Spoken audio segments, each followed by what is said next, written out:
हाय सांग मैंने केमती अच्छा समस्ते। एटा हूँ मोर 4-5 दिन तलर वीडियोटा। एटा मु अपलोड करनथली, एडिटिंग करने को टाइम हो नाला तो मुझे करनथली।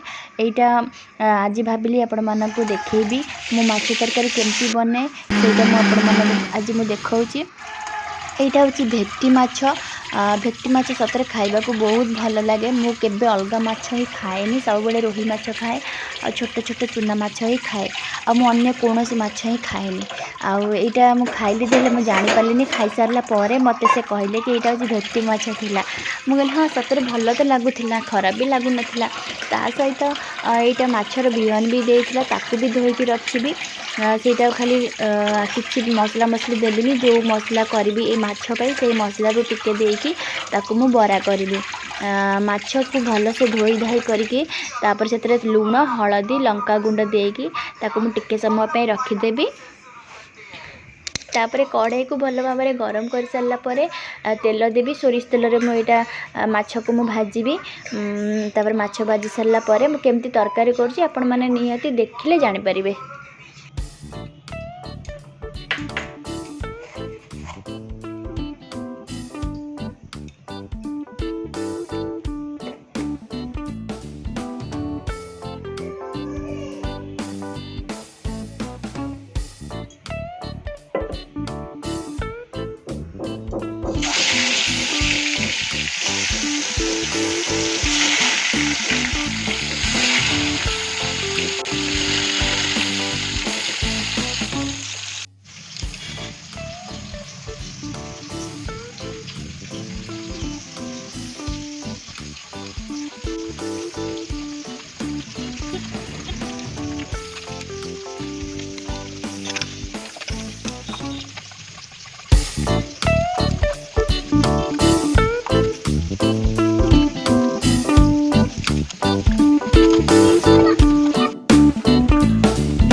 तरकारी पूरा कंप्लीट हो गला खाइबा रेडी हो जाए सालाड काकुड़ी काटी देछि आ माछ तरकारी भी रेडी हो जाए लास्ट को कौन ना मु गोटे अलैच को ताको मु भल से छेचिकी गोटे पकईदे भल बास्ना हम आ भल खाइबा भी भल टेस्ट लगे आउ बरा भी मोर से करदे जो माछर बिहनटा थिला से बरा भी करदे पाखरे साइड्रे तावा पसैकी आउ आम तरकारी पूरा रेडी हो जाए खाइबा तो केमती लगला वीडियो कमेंट करके जणेबे आउ जदि नुआ थे मो चैनल सब्सक्राइब करदेबे एमती वीडियो देखिबाई निहाती भाव सब्सक्राइब करन।